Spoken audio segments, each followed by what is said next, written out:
You provide the spirit. I will open up inside. You provide the fire. I'll provide the sacrifice. You provide the spirit. I will open up, feel me now, God. Feel me now, God. Feel me now, God. Feel me now. All right. Good evening, everyone. Welcome to Keep It Real Fridays.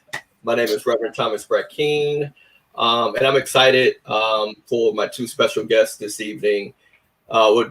This evening, we're kind of doing it a little bit earlier than we normally do. But before we do that, I just want to kind of explain what Keep It Real Fridays is for those who are listening.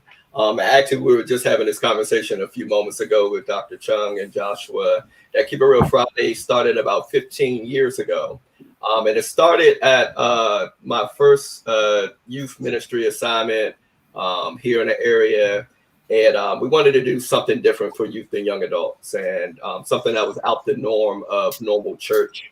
And we decided that we wanted to create a space that was safe for young people and young adults to express themselves, a space that they would be able to see church in a different way, because most churches at the time were, pretty much your experience with young people was either, singing the youth choir or you were standing at the door being an usher in the church. So we wanted to provide a different feel of what church was, not just a building, but a space that you can feel safe and express yourself and be creative.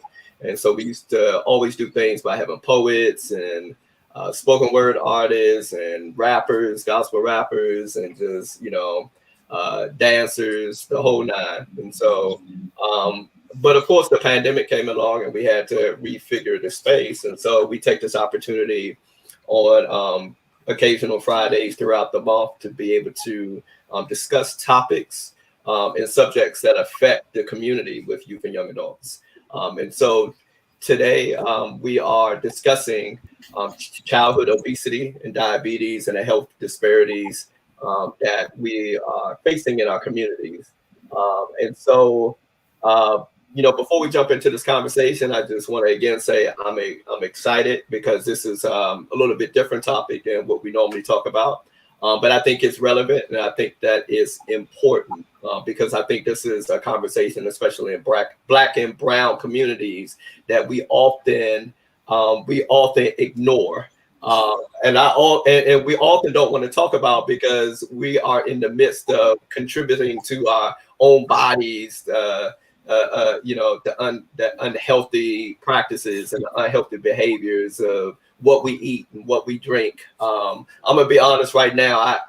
I went to go grab a soda before we got started, and I was like, "How am I gonna go grab a soda and drink all this sugar and caffeine right before we start talking about obesity and diabetes with my 40-year-old self?" So, but. Diet soda, could try diet soda. Well, I'm gonna be honest and say, since it's Keep It Real Fridays, it's the best policy. But I'm gonna keep it right here, and I'm gonna allow this conversation to convict me to go downstairs and get a cup of water later. See, Joshua making me feel even bad.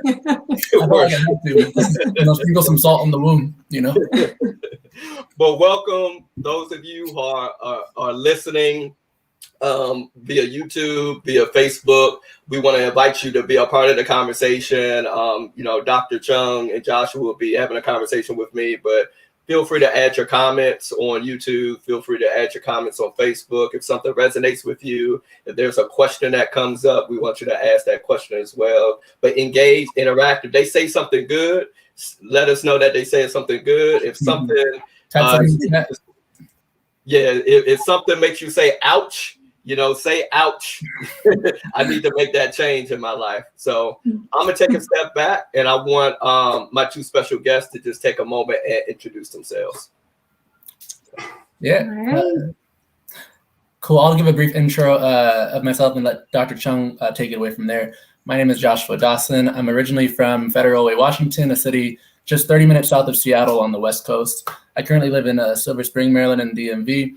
And growing up back in Seattle on the West Coast at my undergrad, I had a pretty extensive research background, but it wasn't until I found out that not only did I find diabetes in my community, I had a family history of diabetes, which kind of led me to kind of find out more about the disease, figure out what are the causes, the treatments, and eventually leading myself to the East Coast, where I worked in first Dr. Hanover's lab at NIH and now Dr. Stephanie Chung's lab to figure out what are the best treatments and kind of remedies and interventions for diabetes, especially in youth who have type 2 diabetes.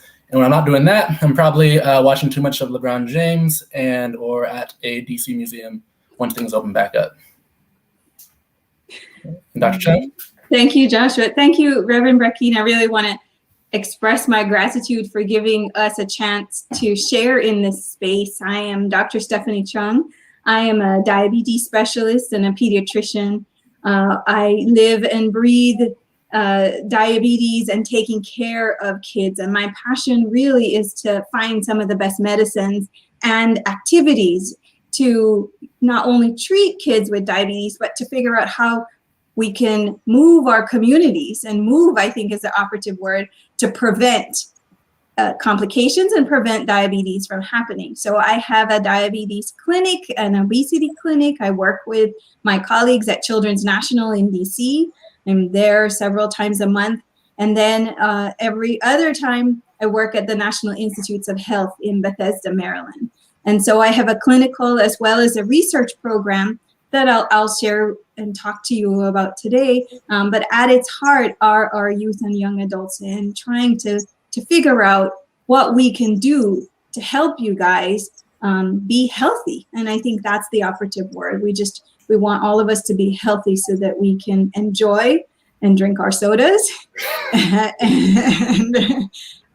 have a good time and move on. So. Awesome. So definitely, Dr. Chung, Joshua, I want you all to begin to talk about the present work that you're doing, but it was important for me to have this conversation because,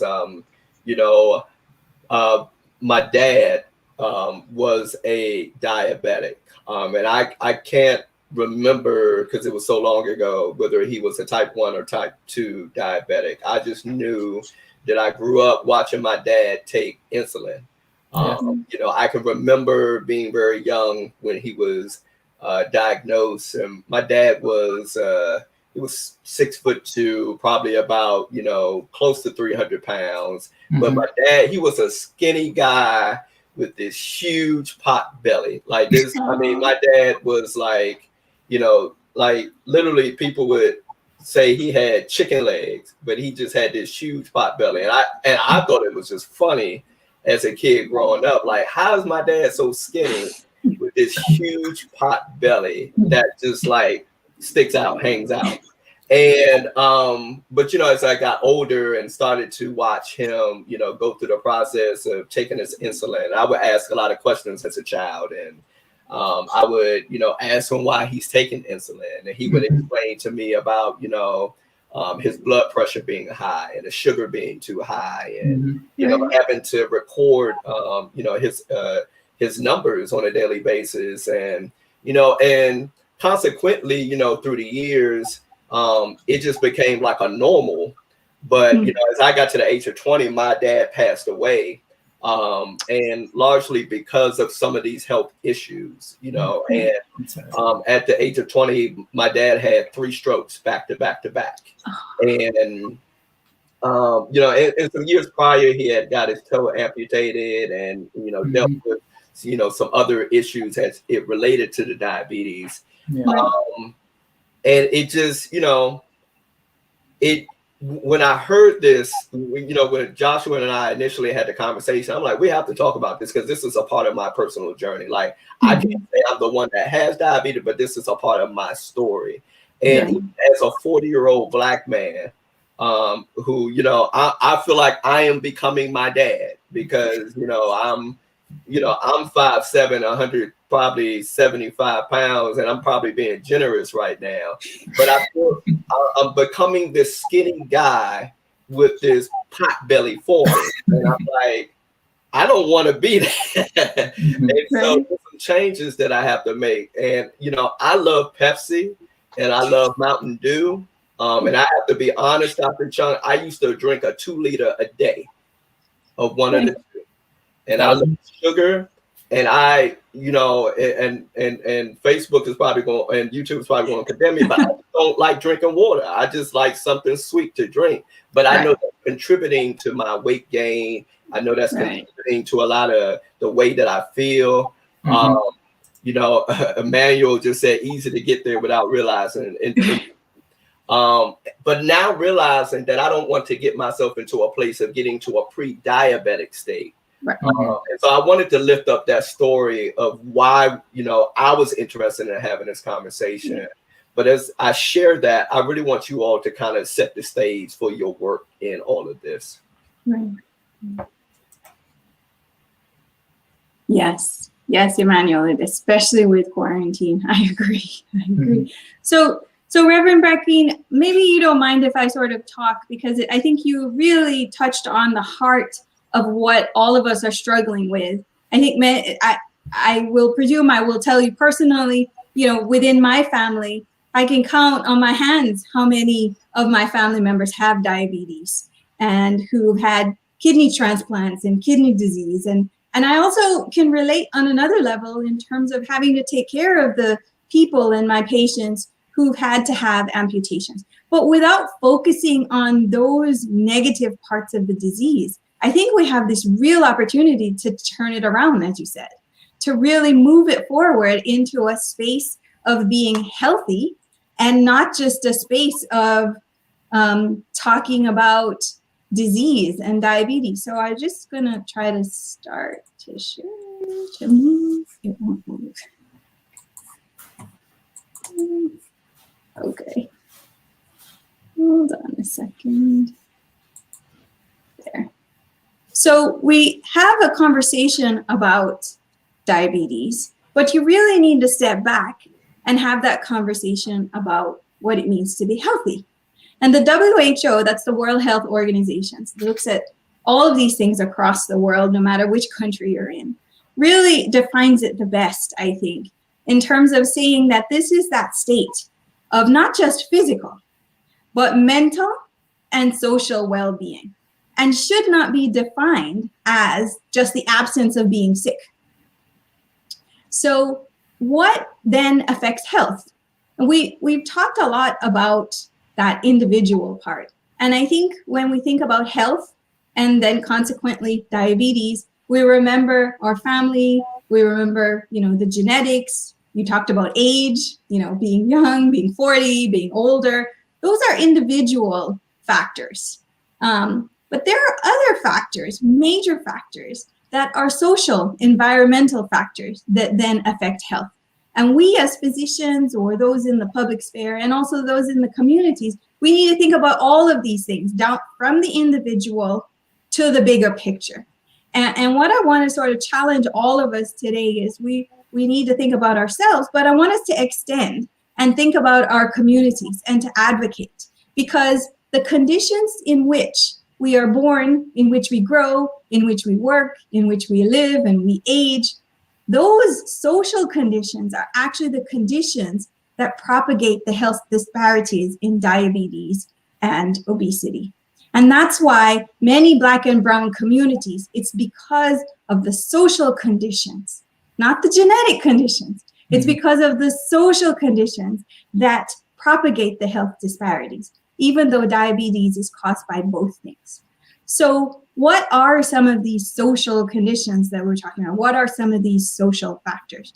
Well, it's progress, it's industrialization, right? It's the building of these immense cities, it's the urbanization, it's the fact that we now have these tall buildings, we have cars are revolutionary, they're wonderful, public transportation. But what happens when you have cars and public transportation and everything at your fingertips? Then you don't move around. You're not as active. You're not, working towards a healthier lifestyle. And then the other part of the social factors are some of the foods.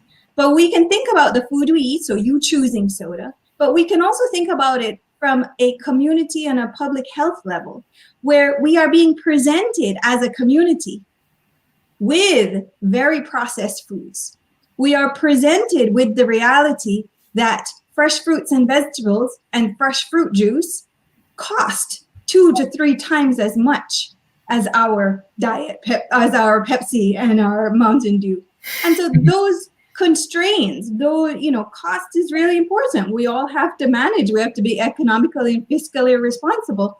And so there are many factors at play that sort of extend it from, yes, you have a choice, but what other things, what structural barriers are happening within our community that have pushed us in this way? And those are the things that I think really push forward in terms of health disparity. So then if we want to say, okay, we can't change, we're not going to stop driving cars. We still have soda. We like how it tastes.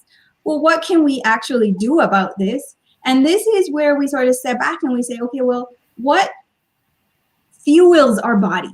If you think about your body as really one body that God has given us, what we take in and what we do with our body, that's like the gas and the maintenance of that car. And we've got to have, you can't overflow the tank, but you got to fill it up.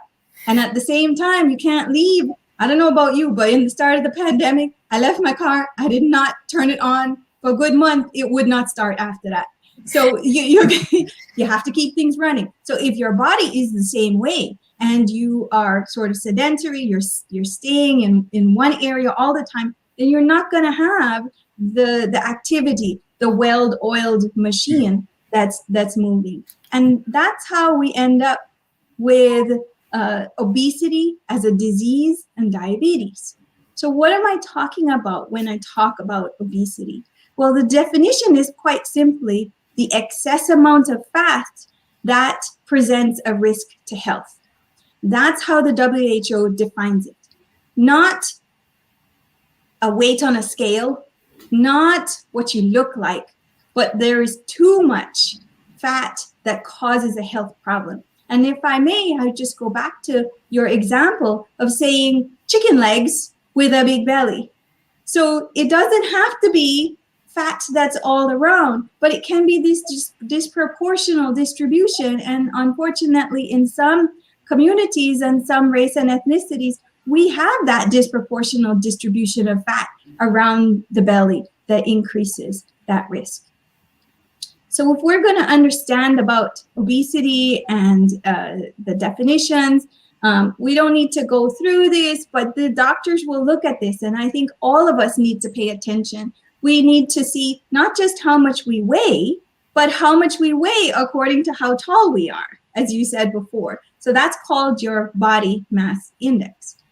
We also need to understand that this is happening within our communities here, even within our DC, Maryland communities. So the fast facts that are here are just, okay, 14 billion kids alone, $14 billion, are spent on childhood obesity alone in the United States. That's an enormous amount of money. And it's because since the 1940s, we have had a 4 times increase in obesity rates in our kids. And as you get older, you tend to put on weight. But what is really distressing for us as pediatricians and us as parents is that the excess weight is happening in the kids. So if we just look at DC and we look at our kids, we have 13% of our kids now who meet that definition of obesity. That means that their weight is causing problems with their health. And then there's about 24% or almost a quarter of our adults where their weight is actually causing problems with their health. So what are those problems and where do we see this stemming from? We see that it can and is related to some of that high soda consumption that you're talking about. It is definitely related to not eating balanced meals. and the activity that we talked about. But we should be concerned because it can cause not just diabetes that we've been talking about, but a whole host of other things. Breathing problems, joint pain, blood pressure, high cholesterol, depression, tooth decay, a lot of different things. So I have a couple of other slides, but I want to sort of stop here to, get your take on this or see if you have any questions. No, this was wow, very informative, and I didn't I didn't look at the slides before, and just the whole soda thing was just whole personally, but how that was a big contributor. But and I'd like to pose this question to both you and Joshua, because we're talking about the adverse effects, specifically in our Black and Brown communities, especially here. And I saw a comment from Emmanuel in the audience about just the number of food deserts, and and we can even go as far as to say that many of us or many persons in some of our Black and Brown communities are living in food swamps. And for those who may be watching and or listening, and Reverend Brecken, what are you talking about? Not having access to a grocery store within a mile or two radius, where they have to actually get on a bus and travel more than 15 minutes. It's not in walking distance. But everything close by is KFC, McDonald's. Exactly. I live in Southern Maryland now, in the Waldorf, Maryland area, and there's literally, they're building a third Chick-fil-A, which is, and there's literally, they're all a quarter of a mile apart from each other. Yeah. Like, and I'm just like, what we need. Where's the nearest grocery store? I know everybody loves Chick-fil-A, but it's just like, wow, you can literally just walk less than a half a mile to all three of these Chick-fil-A's, and I'm just like, wow. But my question to you all is, because we're talking about especially our youth audience that are starting to I guess get hit with this more often. How common is this showing up in that 10 to 25 age group?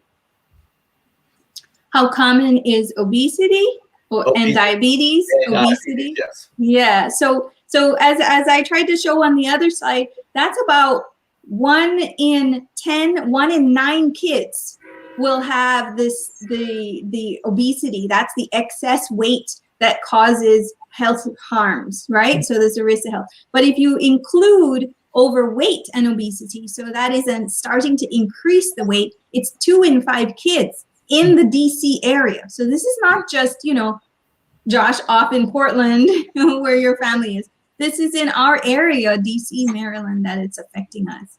Yeah, and with that point, Dr. Chung showed the slide with the scale on it, and I think Emmanuel made a comment that now during quarantine, it's pretty scary, because what did we talk about? We're kind of more sedentary. We're just sitting at Zoom screens all day, and it'll sneak up on you. Again, one of the things that Dr. Chung talked about that we're concerned about with diabetes is our A1C levels. So basically, how much sugar is on your blood glucose, essentially, and that number is steadily but surely going up. I feel like all the more in our kiddos, because again, we're expecting them to be on screens from 9 to 5.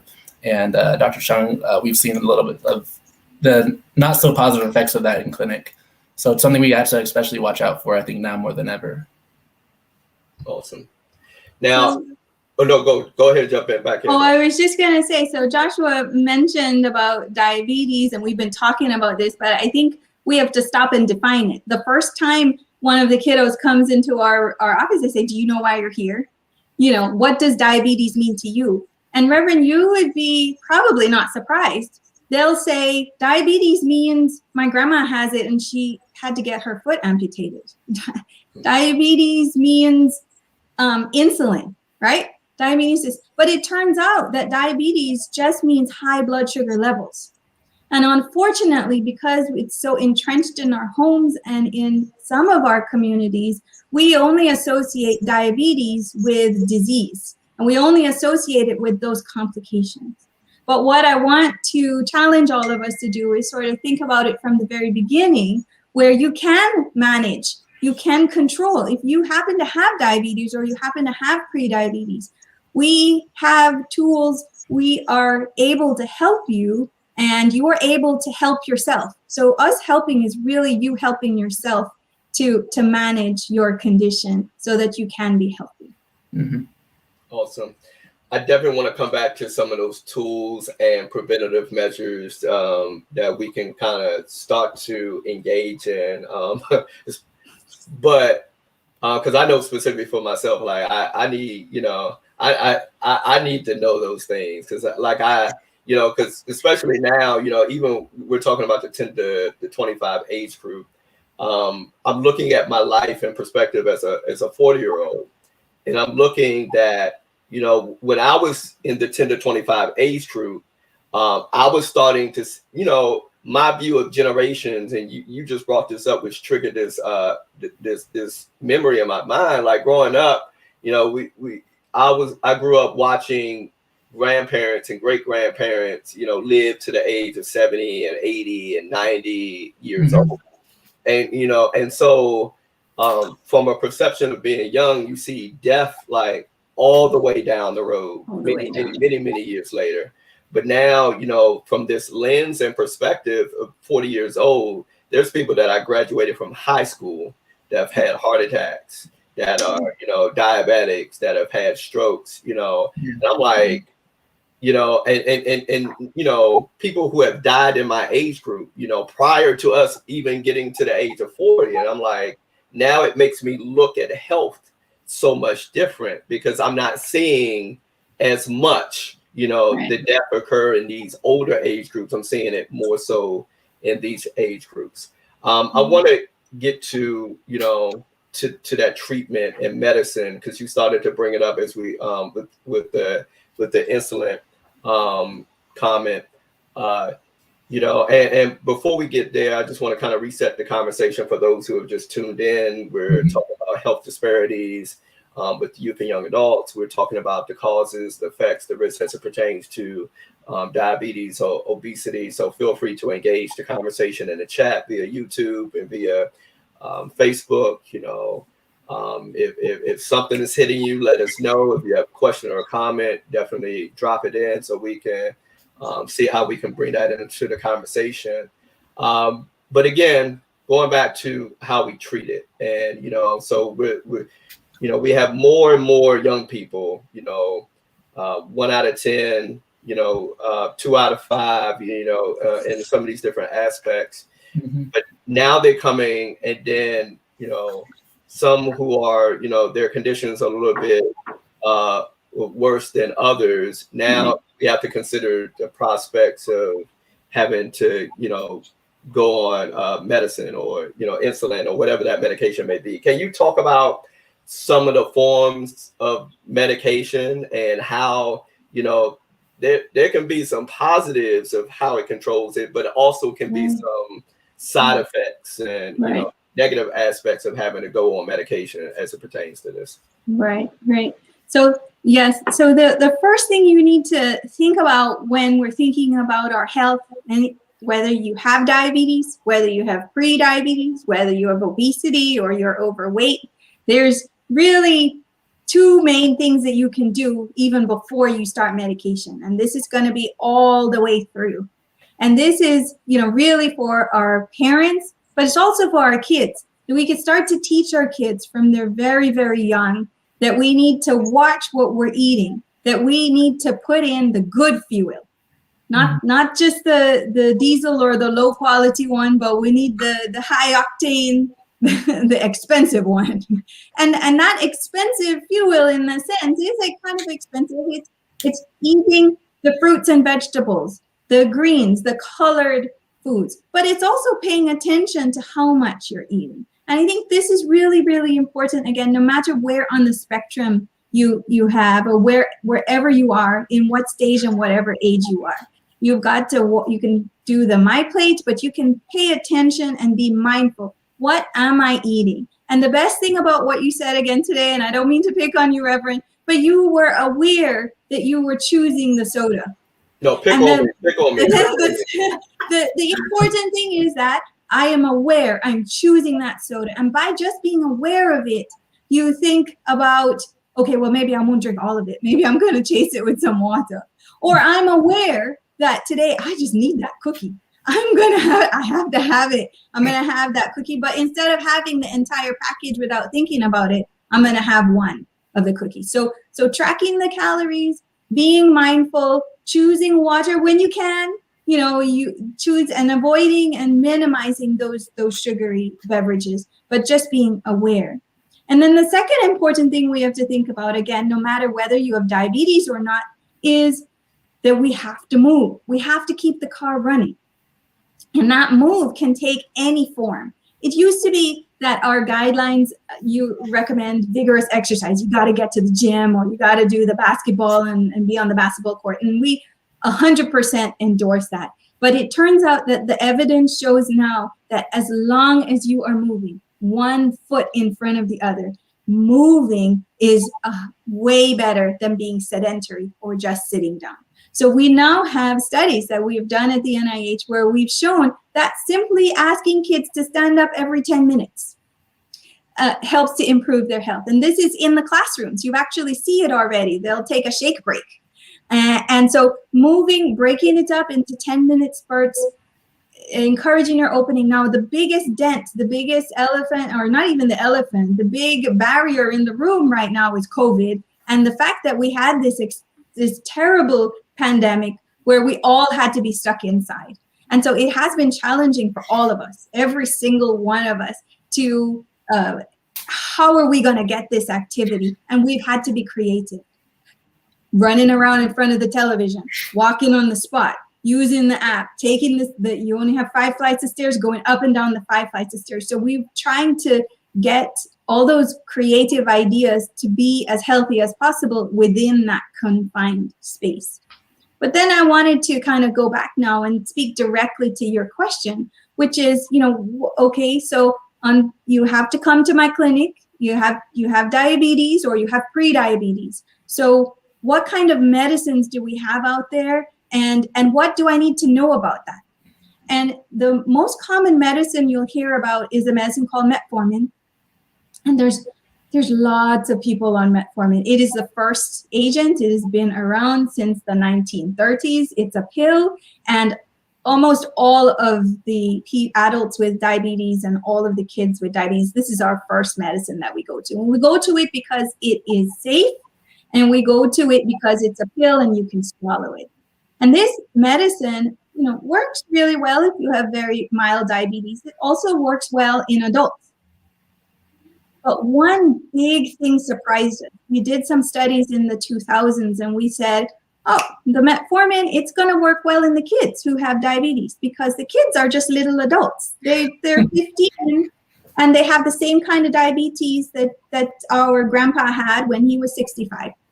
And there was a rude awakening to many of us pediatricians and researchers. And we realized when we did the studies that only 1 in 2 kids actually did well on that metformin. And this was terribly disheartening, because with the kids, they could only manage to take the metformin for a couple of years before they had to start additional medications. One of those most common ones being insulin. And that's compared to grandpa, who's on the metformin for about 6 to 10 years before he has to be on additional medication or insulin. So a lot of our studies and a lot of the work that's being done now in this space is trying to understand why it is that half of the kids who get put on metformin need additional medication, what it is about could it be the metformin? Could it be just the interaction, meaning the metformin and the kids? Because kids are not little adults. No matter if you're 15 or 16, your metabolism is different. Your diet is different. The disease progresses at a different pace. And unfortunately, we don't have time to sit back and just say, oh, everything will be fine. We are actively working to try to find other options. There is another good option. So a second medicine that has just been approved by the FDA, that's the Food and Drug Administration, and they go through a pretty intense vetting process. And that's an injectable medicine. It is not insulin. It is very good. You take it once a day, or some people get, there's a medicine, it's taken once a week. And that helps you produce your own insulin. And so we are getting better. We do have a couple of options, but we still need additional research. And part of our work at NIH is to find the combination medications that will do better for the kids. So using metformin plus that injectable medicine to treat the kids to see if that combination is better from the start. And our other study and consideration is actually focusing on the metformin and helping the kids take metformin. So I told you about the good effects, but you actually asked me a two-part question. You asked me about the medications we use for diabetes, and then you asked me about, well, what should we be looking out for? You know, are there any side effects? And one of the major side effects, anybody, I'm sure lots of people on the call will hear and say, metformin, yep, that gives you diarrhea. That hurts your stomach. that doesn't feel good. I don't like that medicine. I'm not going to take it.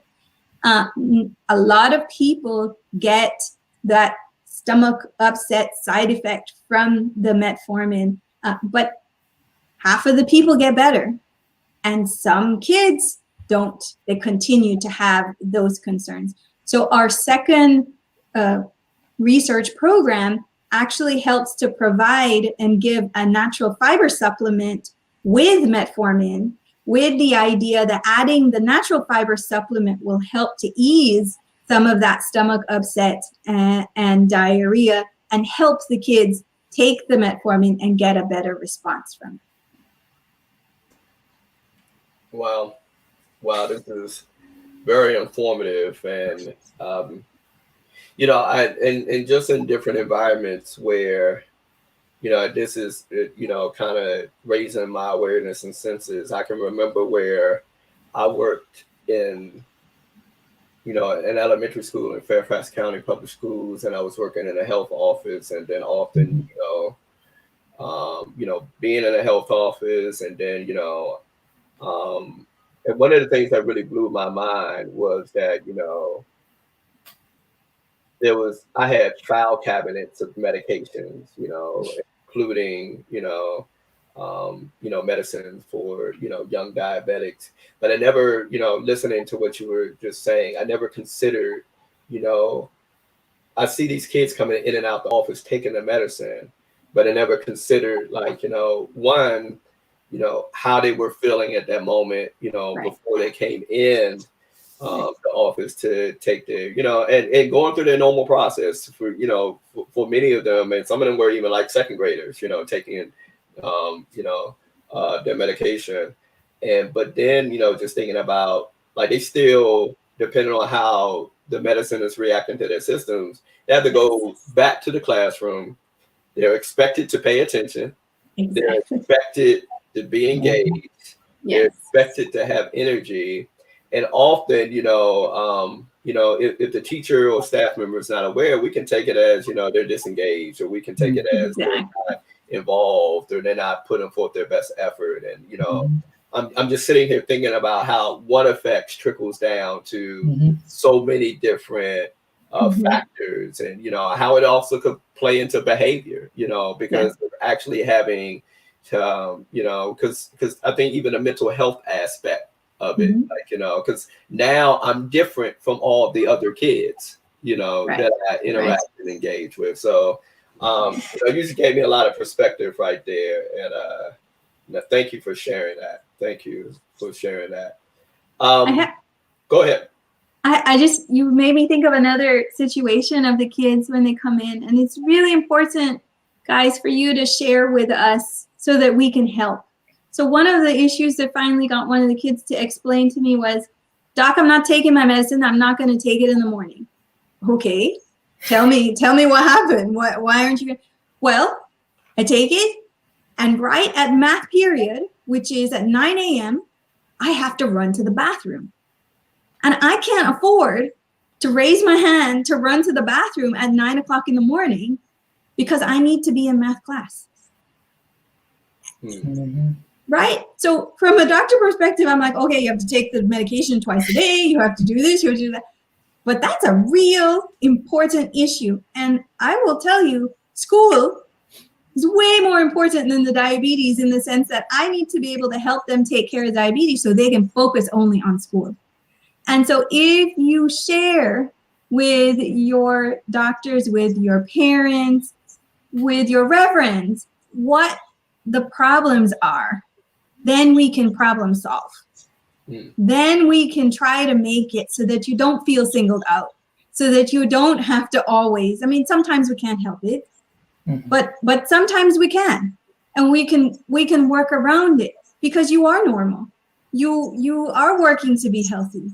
You are awesome. You will be whatever you want to be. Let us help you get there. Going, staying with that comment you made about being singled out, we have a question from the audience from Dave Shelley, and it says, when talking about medical treatments for kids especially, are there concerns about bullying and or young people feeling shame and struggling with it? And I think we were kind of starting to walk down this route talking about it, but and without revealing names, of course, but do you often sense that going on with some of your younger patients that are coming into your office? Yeah, Josh, would you mind sort of sharing your experience of what it's like when somebody comes in for our first time and they meet our diabetes team, including the psychologist, to try to answer that question? Yeah, in terms of like bullying or feeling kind of ostracized a bit.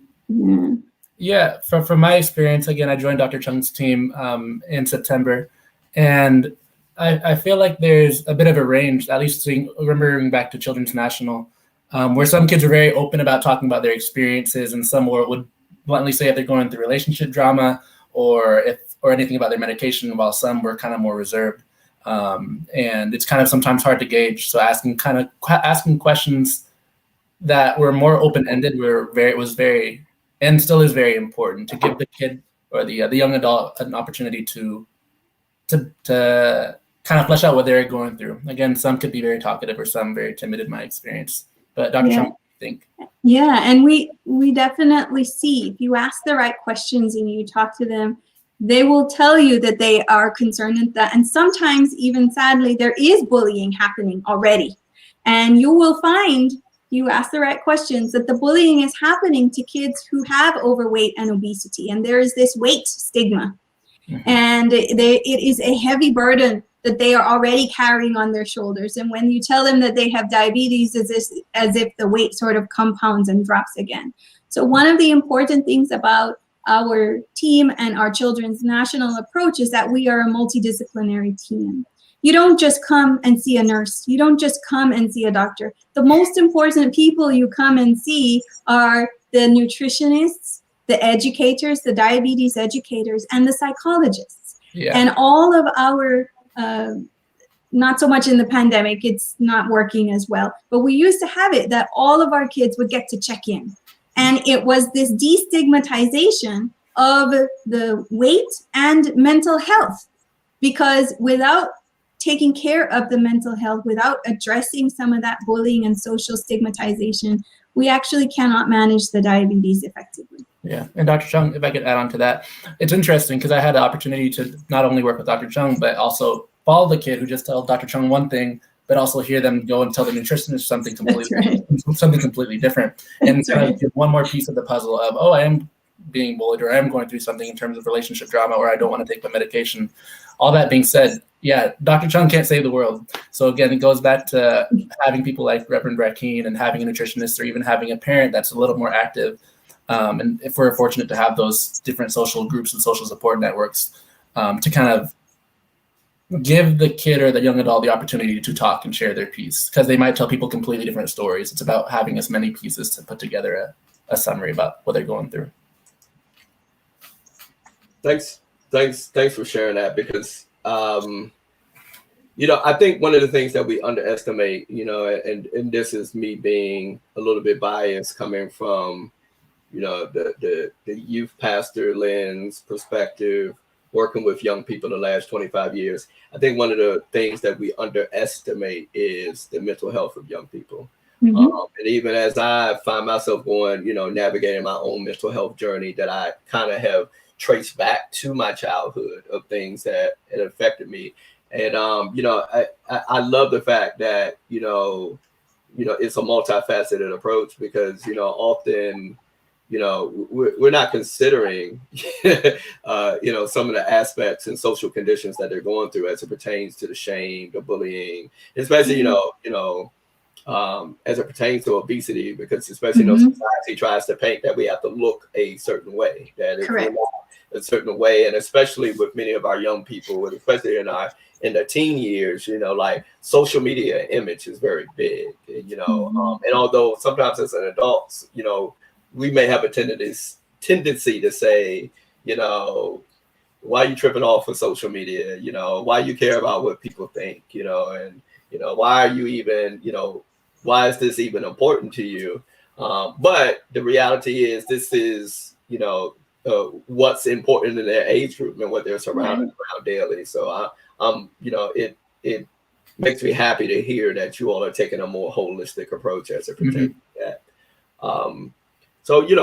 We have about 10 minutes left in this conversation. So I want to, maybe kind of jump into for you. And I see you already pulled up the slide about the healthy eating websites and apps. I wanted to, you to kind of come back and you and Joshua to kind of talk about those tools that we can use, those things that we can start to do, whether we're pre-diabetic or, in the direction of, that we're managing diabetes and obesity. But I also want to kind of add something else, and I had it on the top of my mind. I'll come back to it. Let's go to the tool. It was something that was in line with this question, but it'll come back to me. That's okay. Josh, do you want to go, or you want me to? You can lead off, and I'll do that. Yeah. So the one thing that I think is that this is ever changing. It's always, so the apps and the sites come and go. You want to really pay attention, just as a general rule. You want to really pay attention to what you're downloading and which site you're following. So if you Google or Bing, you will find a whole lot of diets, a whole lot of people with a lot of opinions, and you want to be.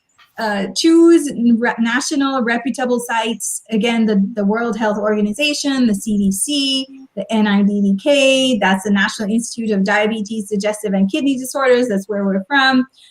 Also Children's National. So there's a lot of good information, and this is just a very short curated list of other sites that we find have been really helpful and very reliable. And so the choosemyplate.gov it does have an app associated with it as well. And it's very nice and colorful. It just kind of helps the kiddos understand the different food groups and how much of each food group and the portion sizes. The DC Shares Food Program, I think is really important. These are things that we have the opportunity to share with kiddos who come to our clinic, who sometimes, like you said, we're living different.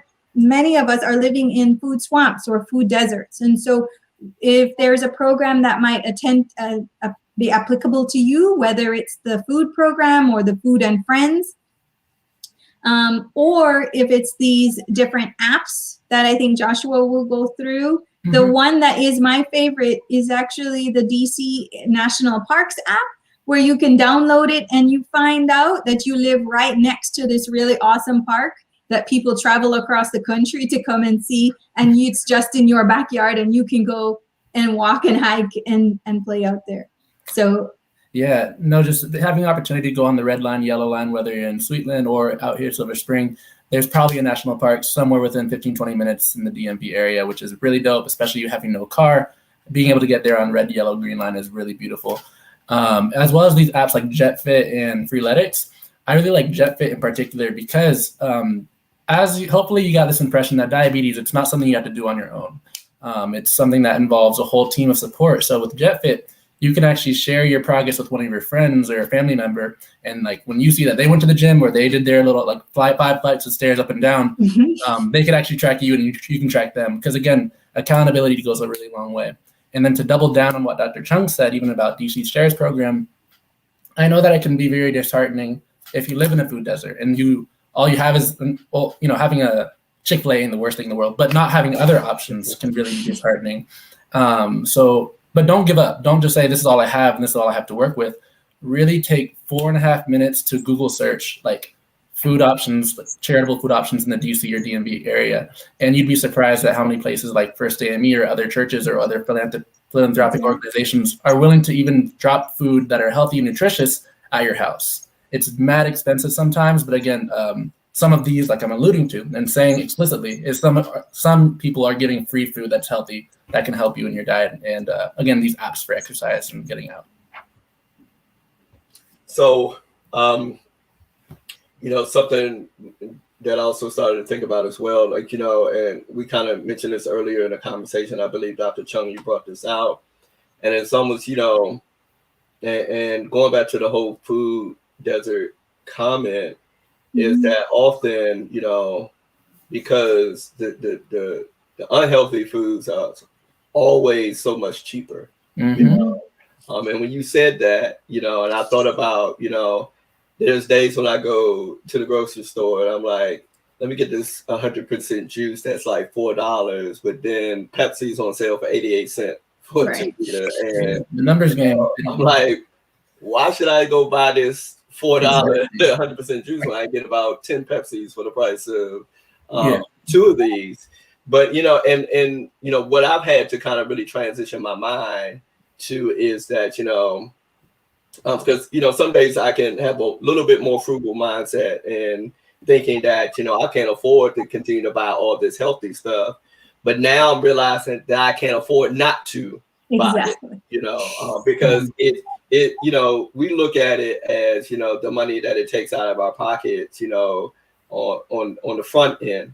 But on the back end, when it comes to, you know, buying medications and, you know, we're even looking at, in some cases, especially going through a pandemic, you know, dealing with, you know, the classism, you know, the disproportionate of, you know, resources in our communities. And, you know, we have some people that are picking, you know, unhealthy options because it's cheaper, because they can't afford to you know, be on some of these medications, you know. And so, you know, I'm thankful that you all are providing, you know, tools and, you know, alternatives to kind of change our mindset, because sometimes we can kind of get stuck in that, you know, well, that costs too much, or it costs too much to, you know, I hear people all the time say, oh, I went to, you know, Whole Foods and spent $150 of what I could have bought in $40 at the grocery store. And that's real. And all of our economic conditions are different, but it's, you know, some of the things we have to consider is, you know, really assessing what we can do differently and really what we can do from, you know, from a budget perspective. And I'm glad that you included organizations that are, you know, providing foods, you know, especially during this time.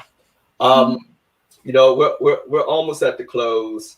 You know, I want to ask you all, you know, I want to, and this is not, you know, this may be a little bit on the spot, you know, but I want to ask a question because, you know, I heard Joshua, you say this about, you know, how churches are giving out, you know, food, you know, there's certain organizations and churches. How can, you know, myself being a youth pastor, you know, my church metropolitan, you know, and I know we, you know, we give out food monthly, but how can we be more involved in this process around education, prevention, you know, from an organizational point of view? How can we do better? I really am glad you brought that up, because one of the things is that we have to advocate for each other. And I think we start by having a conversation. So we start at this. We start by keeping it real Friday. So we're talking about that this is bigger than us. We have things that we can do. We have the apps, you know, you have ways that you can help yourself. But then you've got to extend past that. And you as a pastor have a really powerful voice to continue to engage with your youth, young adults, as well as your adult congregation in moving us towards a healthier social environment. So we need to encourage and do what we can within our communities to kind of say, hey, we really don't need another Chick-fil-A right here. We really don't need another one. What we need is access to a grocery store that's not several, miles away, and that we have access to healthy food because we deserve that. We need to map out, we need to advocate when the people come in and we have these green spaces being taken away from us, that we can work together. And it seems daunting. It's disheartening, because it's like, how can only one person actually make a difference? But there are multiple examples of how we can get together as a community, and then Reverend can take this up to the head of his church, and then the head of your First AME church can get with the national churches, and that we can push this forward. And us as physicians, and Joshua is going to be a physician, and we're going to push it from our angle as well. We're going to push it from, the medical perspective. But the policymakers, the politicians, those are not just from the healthcare profession. Those are people, you and I, and they represent us. So we need to petition to them. We need to talk to our leaders. We need to let them know that we have a voice, and we need to take care of our kids, because we cannot afford for our children to have disease, to have this burden of obesity and diabetes, and to carry that on for the rest of their lives. And just to echo that, yeah, it's unfortunate that I think there's 3 wards in DC that shares one giant, and which is, again, like a Safeway or whatever, and that's not okay. And first telling ourselves that it's not okay, and recognizing that there is a problem, that food deserts is a well-documented thing, and then doing something about it, and recognizing that, again, Dr. Chung's is going to be the only one that saved the world. Neither it can't just be one person, and then just taking the time to go to a council meeting and then voicing this, that budgets are crazy, but we can't afford not to try to make these active lifestyle choices, and doing it as a community. I think we can't emphasize enough, because there's people who want to do something, and just finding those people and not letting go of the gas until you get there is how we're going to make it happen. Yeah, and I asked that question because it made me think about I saw a Facebook post from somebody on my friends list who is a local musician in the area named Philip Carter, and I remember, I think it was last week sometime, he mentioned about the church's involvement, in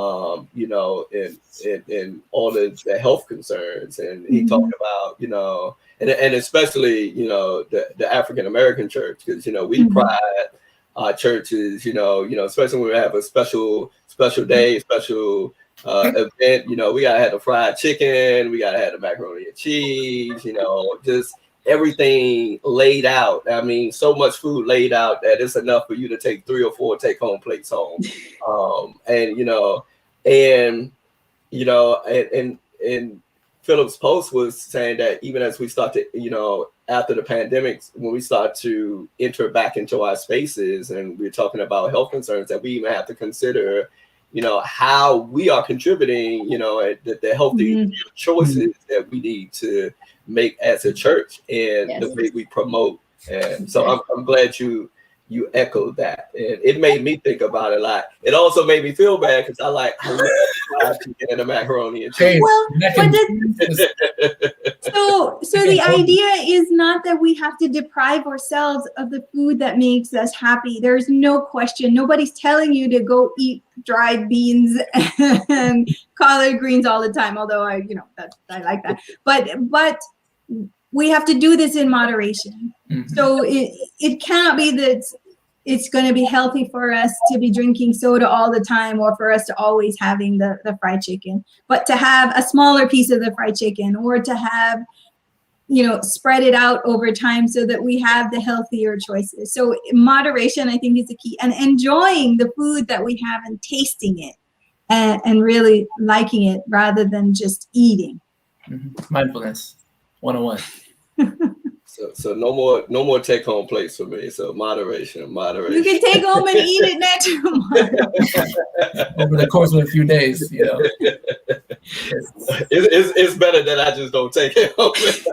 Okay. Well, Joshua will tell you I talk all the time, and I like to bring sweets to the lab. I love to bake. I love to cook. That's my happy place. So again, it's not taking things away, but really being mindful of what we're eating and being healthy and active.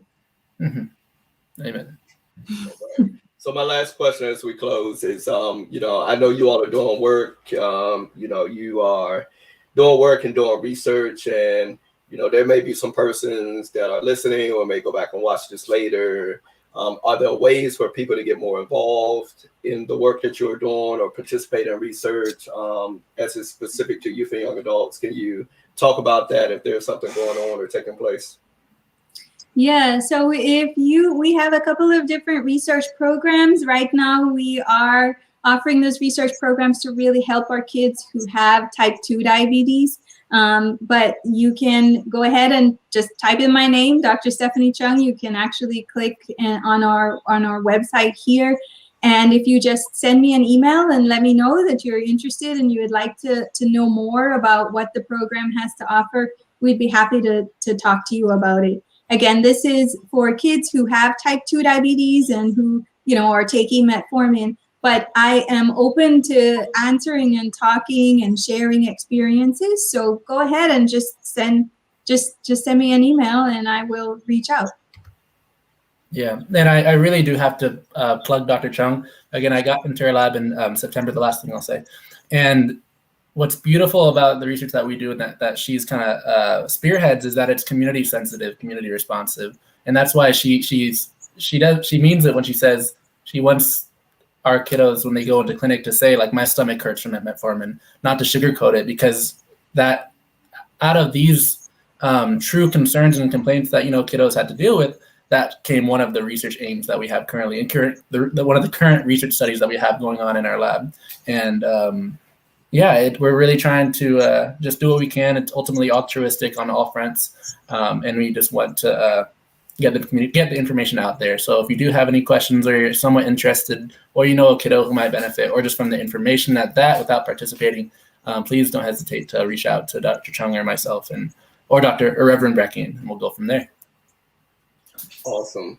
I just want to thank you all for just having this dialogue, this conversation with me this late afternoon, and just thank all of those who have tuned in to listen. And I'm hoping and praying that this is a conversation that's transformative to persons that may watch this.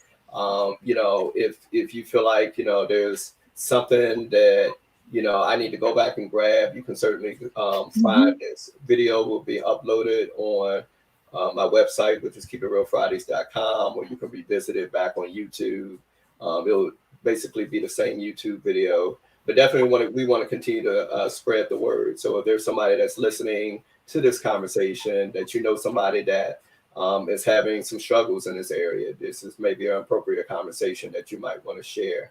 And again, just want to thank Dr. Chung and Joshua for, just being my guest, having this conversation. I've learned a lot from this conversation to take with me in my own personal journey. And it just allowed me the opportunity to reflect that, different experiences and different points in my life. And I know it will do the same for others who have been listening and will listen to this conversation. Any final remarks from either of the two of you before we close out? I just want to really thank you for inviting us on and being here. It's been really awesome sharing with you. Thank you. Likewise, just thank you for the opportunity, and look forward to next Keep It Real Friday and see what the next topic's going to be. Yeah. Yes, a good plug right there. So look out. We looking forward to some future conversations. With Keep It Real Fridays, we'll definitely be having a conversation in the near future. And there was kind of a plug to the green space part. So we're going to have a conversation in the next couple of weeks with an organization called Green the Church, which I have the opportunity to work with to talk about climate change and environmental justice in the African American community specifically. So I'm looking forward to having a conversation with the founder, Dr. Ambrose Carroll, who I have the opportunity to kind of work with through my full-time job at the Nature Conservancy. So I'm really looking forward to that conversation about green spaces and food justice and environmental justice. It will almost be like a part two Yeah, that wasn't even scripted either. So there we go. Yeah. It works perfectly that way. And also, there's another conversation coming up, and I don't have dates yet, but they're coming. But excited that we'll have Reverend Chrissy Belton, who is an artist, local artist in the DC area. Does a lot of highlighting of local artists in the area, and we're just going to talk about the importance of artistry amongst our young adults and young people, and how to touch and to bring out their creative gifts and how to operate in spaces. So be on the lookout for those conversations for those who have joined in, and continue to follow us on the website, like us on social media. Very active doing a lot of things. But again, thank you, Dr. Chung. Thank you, Joshua. And just see you all the next time, and definitely stay in contact. If you have questions, please shoot them towards Dr. Chung and Joshua or myself, and we'll make sure you get your questions answered. So you all have a great evening, those who are listening. All right. Thank you. Thank you. Have a great Friday.